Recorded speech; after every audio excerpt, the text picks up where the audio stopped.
A paz do Senhor, amada igreja, amado irmão e irmã, sejam bem-vindos a mais um culto da série Falando de Deus. Que Deus possa trazer a resposta que buscamos da parte do Senhor. A minha esposa, antes da palavra, entoou um louvor que eu acho fantástica a letra dele, gosto muito, que se chama Solta o Cabo da Nau. É um louvor da harpa cristã, muito antigo, né? E muitas vezes eu vi ele sendo cantado, entoado nas igrejas. E a sua letra eu não vou cantar para vocês porque eu não tenho voz nem esse dom, né? Espero não um dia, quem sabe, Deus me dá esse dom, mas hoje eu não tenho. Mas a letra desse louvor, ela diz assim, né? Ó, por que duvidar sobre as ondas do mar, quando Cristo caminho abriu, quando forçado és contra as ondas lutar, seu amor a ti quer revelar. Aí tem o refrão, que repete algumas vezes, que diz: solta o cabo da nau, toma os remos na mão e navega com fé em Jesus. Então tu verás que bonança se faz, pois com ele seguro serás. É uma letra linda, esse louvor foi escrito por Eric Johnson e Matos Nascimento. Não sei dizer o ano que foi escrito esse louvor, mas é o louvor número 467 da harpa cristã. Infelizmente, é triste, né? A gente não vê muito as igrejas mais louvando esses louvores da harpa cristã. Parece que a harpa foi abandonada, colocada numa prateleira, deixar lá para ficar empoeirada. E lá existem lindos louvores com lindas melodias, com momentos que os compositores passaram com experiências com Deus e puderam, né, ali transmitir nesses louvores as suas experiências. E esse louvor, o Solta o Cabo do Anal, ele tem muita história, né, e muito significado para a minha vida. Mas é importante a gente entender até um pouquinho do porquê que a letra de um louvor ela tem certas mensagens e o significado dessas mensagens. Quando nós lemos, né, a letra desse louvor, Solta o Cabo da Nau, a primeira pergunta, creio que devemos nos fazer é o que o autor, ou o que o compositor quis dizer com cabo da nau. Primeiro que vamos separar as sílabas, as palavras, perdão. O cabo, se você buscar geograficamente, você vai encontrar uma definição que fala que é uma ponta, né, de terra ou um acidente geográfico que avança ao mar, que avança sobre o oceano, né, e existe isso em alguns países do mundo. E quando você vai buscar a interpretação pelo lado da navegação, o significado do cabo que seria uma corrente ligada a uma âncora ou até uma corda de amarra que é usado para prender a embarcação ou para que ela fique parada ou num porto ou em algum determinado local. O significado também de nau é interessante nós sabermos o que vem significar, né? Então, o nau ele é usado, ou é definido, é usado para definir uma embarcação à vela, né? E ela identifica a nau, no caso da nau, embarcações com três grandes mastros de vela e com numerosas chamadas bocas de fogo. O que são bocas de fogo? São artilharias, são os canhões daquela época, né? Onde se tinha as naus. E quando você fala cabo da nau, juntos as duas palavras, você pode ter um significado geográfico, que seria os cabos, como por exemplo, esse cabo da nau é o nome dado a um cabo na costa mediterrânea, do extremo sul de Valência. E na navegação é quando uma embarcação está parada, está estacionada num porto ou próximo a um porto. Então, assim, tem essas duas palavras, né, que são interessantes nesse louvor. E a letra, então, está se referindo a uma embarcação que provavelmente estaria parada ou atracada, né, ou presa a um porto. Vamos pegar, até para deixar mais ilustrativo para vocês entenderem o significado dessa letra musical, desse louvor, com o que nós vamos trazer da parte do Senhor. Diz que a Pedro Álvares Cabral, todo mundo sabe quem é Pedro Álvares Cabral, né? Aquele que descobriu o Brasil em 1500, né? Isso foi aprendido na escola, lá no primário. A frota dele era composta de 9 naus, 3 caravelas e uma naveta. Naveta é uma embarcação, ou um navio, uma embarcação de mantimentos, onde levava mantimentos. Agora, qual a diferença de uma nau para uma caravela. Aos olhos de leigos, provavelmente nenhuma, mas havia sim uma grande diferença. Primeiro, pelo tamanho das suas velas, mas a principal diferença era o tamanho das embarcações. As caravelas, elas mediam em torno de 22 metros e elas tinham capacidade para até 80 homens ou tripulantes. As naus mediam 35 metros e tinham capacidade para até 150 homens ou tripulantes. Então vejam que há uma grande diferença entre uma caravela e uma nau.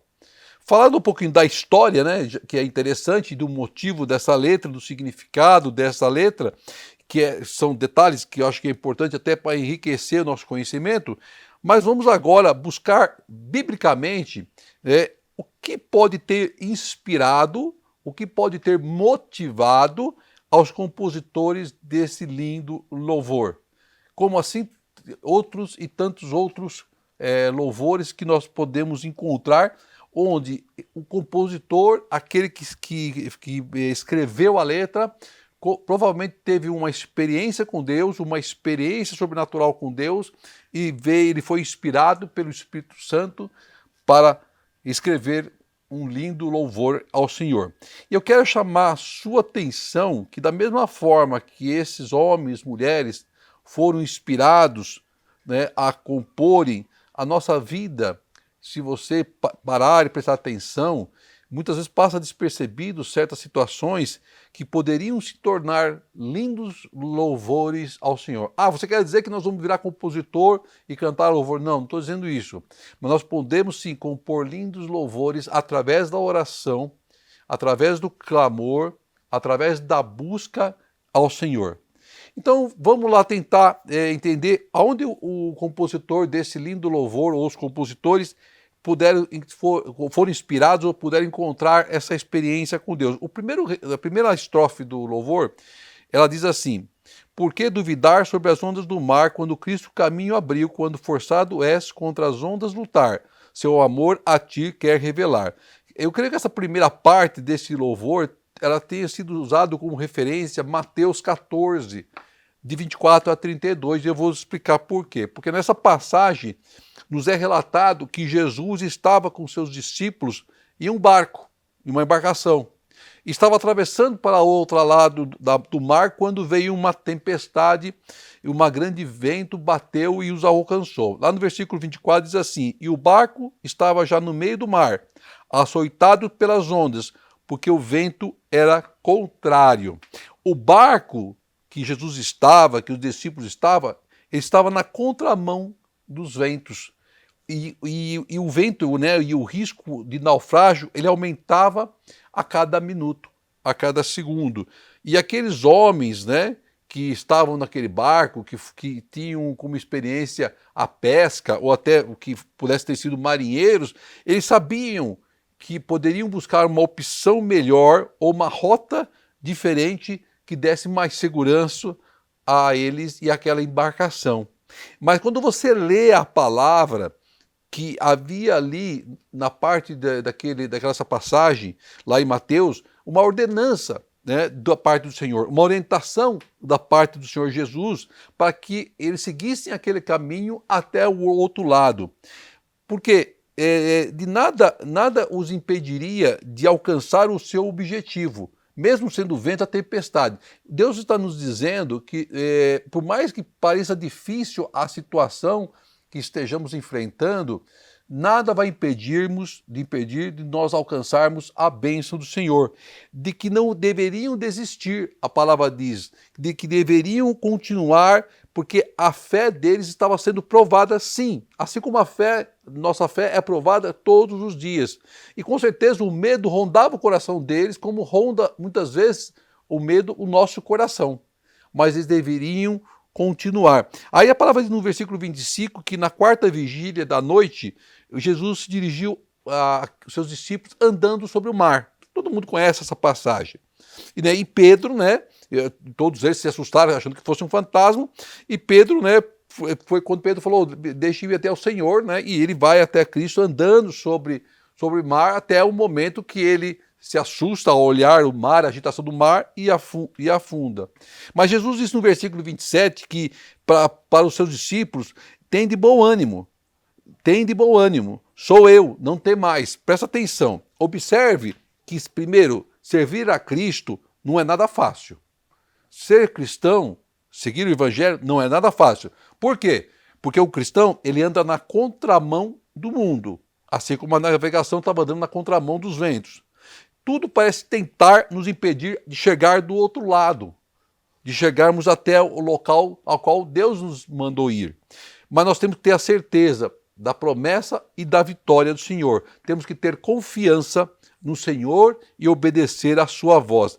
E a leitura continua nessa passagem de Mateus 14, no versículo 32, que diz assim: e quando subiram para o barco, quem subiu para o barco? Jesus e Pedro. Porque até então, Jesus segura a mão de Pedro, aí os dois vão para o barco. Então, o que aconteceu? Acalmou o vento, cessou a tempestade. A partir do momento em que Cristo está no nosso barco, em nossas vidas, o mar se acalma, o vento cessa, o vento passa. Soltar o cabo da nau é o mesmo que dizer se desprender das coisas do mundo, se entregar nas mãos do nosso capitão, que é Jesus Cristo, confiar em Jesus de olhos fechados, na certeza que chegaremos do outro lado em segurança e de que tudo está no controle do Senhor. Então Cristo é o nosso porto seguro.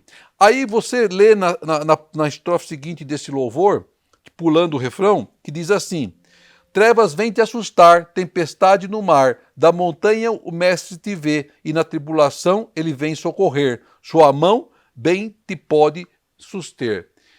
Podemos encontrar uma referência que traduz essa parte desse louvor que está em Salmos 33, 18, que diz assim: eis que os olhos do Senhor estão sobre os que o temem, sobre o que esperam na sua misericórdia. Deus tudo vê, tudo conhece. Não importa as lutas que estejamos passando, que você esteja passando, meu irmão, Deus nunca vai nos deixar só, porque nós somos guardados, libertos todos os dias pela sua misericórdia. O Senhor virá ao nosso socorro e a sua mão nos protegerá. É a promessa do Senhor. Veja que não basta simplesmente cantarmos um louvor, porque nós conhecemos a sua melodia, conhecemos a sua letra. Nós temos que verdadeiramente louvar. Um louvor é você levar a Deus uma oração. Muitos cantam, mas poucos louvam. Muitos cantam, poucos louvam verdadeiramente o Senhor. Entender a importância de entoarmos louvores a Deus. Quando um louvor, ele representa o seu verdadeiro significado de adoração em nossas vidas, e a palavra é lançada, elas tocam o coração do Senhor. E aí diz que o louvor chega ao Senhor, chega nos céus, e o Espírito desce sobre a igreja. Aí você sente aquela presença maravilhosa do Senhor. Aí na terceira estrofe desse louvor diz assim: podes tu recordar maravilhas sem par. Que lindo esse louvor. No deserto o povo fartou, e o mesmo poder ele sempre terá, pois não muda e não falhará. Deus nunca vai mudar. E Deus nunca vai falhar com nossas vidas. Nós vamos encontrar muitas passagens que até relatam maravilhas do Senhor, livramentos do seu povo, manás que desceram do céu, momentos de grandes milagres, lembrados com os grandes feitos do Senhor. Em Salmo 105, no versículo 1 e 2, diz assim: louvai ao Senhor, invocai o seu nome, fazei conhecidas as suas obras entre os povos, cantai-lhe salmos, falai de todas as suas maravilhas. Que coisa linda! Temos que nos lembrar, sim, todos os dias, de onde o Senhor nos tirou, dos grandes feitos do Senhor, dos sobrenaturais do Senhor sobre nossas vidas, dos seus livramentos dados todos os dias em nossas vidas. Quantos e quantos livramentos, irmão e irmã, que nós já tivemos, não conseguimos nem enumerá-los, mas sabemos que Deus agiu ao nosso favor, nos protegendo e nos guardando. E Deus está sempre relatado na Bíblia, pela boca dos seus profetas, daqueles homens que passaram por experiências com Deus, das suas maravilhas. O Deus de ontem é o mesmo Deus de hoje, será o mesmo Deus amanhã. sempre. E na estrofe seguinte diz assim: quando pedes mais fé, ele ouve ou crê, mesmo sendo em tribulação, quando a mão de poder o teu ego tirar, sobre as ondas poderás andar. A palavra é clara quando nos fala que é impossível agradarmos a Deus sem fé. Hebreus 11:6. Ora, sem fé é impossível agradar a Deus. Os milagres só serão alcançados através da nossa fé. A intimidade com Deus só será alcançado através da nossa fé. As experiências com Deus só serão alcançadas através de nossa fé. Nos momentos mais difíceis da nossa caminhada com Cristo, Ele vai nos sustentar pela nossa fé, de que Ele estará sempre conosco, nos ajudando e nos livrando. Esse é o nosso Deus, esse é o nosso Senhor. Por isso, quando entoamos louvores ao Senhor, nós temos que fazê-lo como se estivéssemos orando a Deus, para que o Senhor receba. Não basta uma linda banda, não basta lindos instrumentos, se o louvor não chegar aos céus. Nada adianta, nada adianta.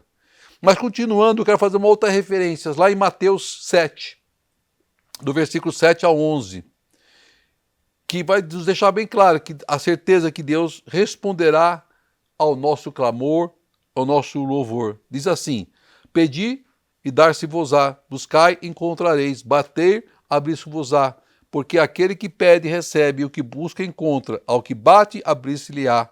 E qual dentre vós é o homem que, pedindo-lhe pão o seu filho, lhe dará uma pedra, e pedindo-lhe peixe, lhe dará uma serpente?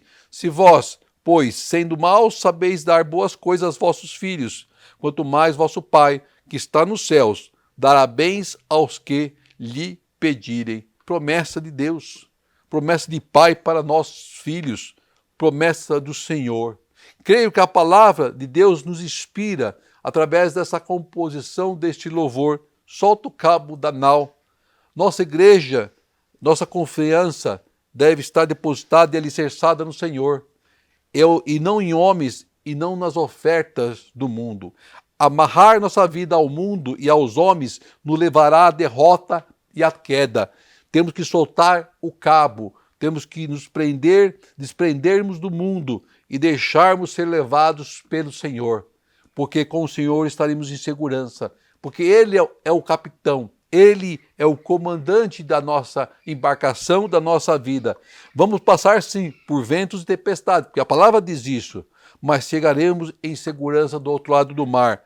Solta o cabo da nau e é estar certo de que o nosso capitão Cristo está em nossas vidas, está conduzindo as nossas vidas em segurança, embaixo das tuas mãos, embaixo das tuas asas.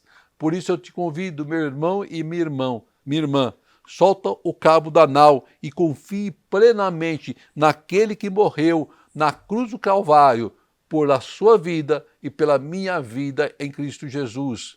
Solta o cabo da nau e aprenda a viver experiências com o Senhor. Solta o cabo da nau e deixa Deus cuidar da sua vida, deixa Deus conduzir a tua vida. Solta o cabo da nau e seja uma embarcação nas mãos do Pai, porque Ele vai cuidar de você, dos seus, da sua família. Solta o cabo da nau e viva esses momentos tão especiais com o Senhor. Quando você louvar a Deus, quando você entoar um louvor a Deus, entenda o significado do que você está louvando. Não cante, louve, porque quem canta não louva a Deus. Nós temos que louvar verdadeiramente ao Senhor, de coração, com espírito aberto, entregando a Deus o louvor em honra, em glória ao seu nome, em Cristo Jesus. Amém. Querido amado Deus, amado Pai, eu quero te agradecer por esta palavra, Senhor amado, por esta mensagem, Pai, por esse louvor lindo, Pai, que foi escrito para agradecer o seu nome, Pai. Que nós possamos aprender verdadeiramente a louvar, Pai. Não cantar, Pai, porque quem canta é o mundo, Pai. Nós queremos verdadeiramente louvar ao Senhor, louvar ao Pai, por tudo que tem feito, por tudo que tem agido sobre nossas vidas, pela sua misericórdia, pela sua bondade, Pai querido, pelo seu zelo, pelo seu cuidado sobre nós, sobre da nossa casa, Senhor. Ó Pai querido, visita cada um que está assistindo a este culto, Senhor, seja hoje, seja amanhã, seja quando for, Pai, que eles possam verdadeiramente receber essa palavra, Pai. Entender o significado de nós estarmos entoando louvores ao Senhor. Queremos aprender, Pai amado, engrandecer o seu nome, Pai. Queremos aprender, Pai amado, a louvar e ver o céu se abrindo sobre nossas cabeças, Senhor. Abençoe cada um em Cristo Jesus, Pai. Proteja, Pai. Guarda os passos, guarda a entrada e guarda a saída. É que eu te peço que o grande amor de Deus, as doces e maravilhosas consolações do Espírito Santo do Senhor estejam com todos em Cristo Jesus. Amém e amém.